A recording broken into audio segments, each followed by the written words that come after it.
আগামী অর্থবছরে কমতেও পারে ল্যাপটপের দাম। জি, আপনি ঠিকই শুনেছেন।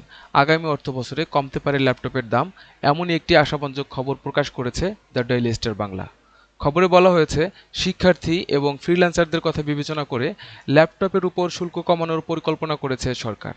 ২০২২ সালের আরোপিত মোট ৩১% শুল্ক ও এর সাথে ডলারের বাড়তি দাম যোগ হয়ে ল্যাপটপের মূল্য চলে যায় সর্বসাধারণের ক্রয় ক্ষমতার বাইরে। এই সুযোগে বাজারে ঢুকে পড়ে ব্যবহৃত এবং নিম্নমানের আনঅফিসিয়াল ল্যাপটপ। এতে করে একদিকে সাধারণ ক্রেতারা প্রতারিত হচ্ছেন, অন্যদিকে সরকার বঞ্চিত হচ্ছে বিপুল অঙ্কের রাজস্ব থেকে।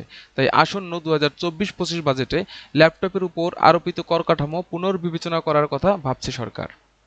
বর্তমানের ৩১ থেকে মোট শুল্ক ২১% নামিয়ে আনতে চায় জাতীয় রাজস্ব বোর্ড, যেখানে ১৫% ভ্যাট সম্পূর্ণ রহিত করে কাস্টমস ডিউটি ৫%-এর জায়গায় ১০% করা হতে পারে।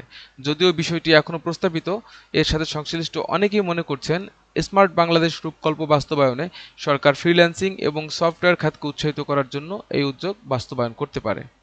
এতটুকুই ছিল আমাদের আজকের আয়োজন। আগামীতে যাতে আমরা মানসম্মত কন্টেন্ট তৈরি করতে পারি, এজন্য আপনার আন্তরিক সহযোগিতা এবং পরামর্শ আমাদের একান্ত কাম্য। সাথে থাকার জন্য সবাইকে অনেক অনেক ধন্যবাদ।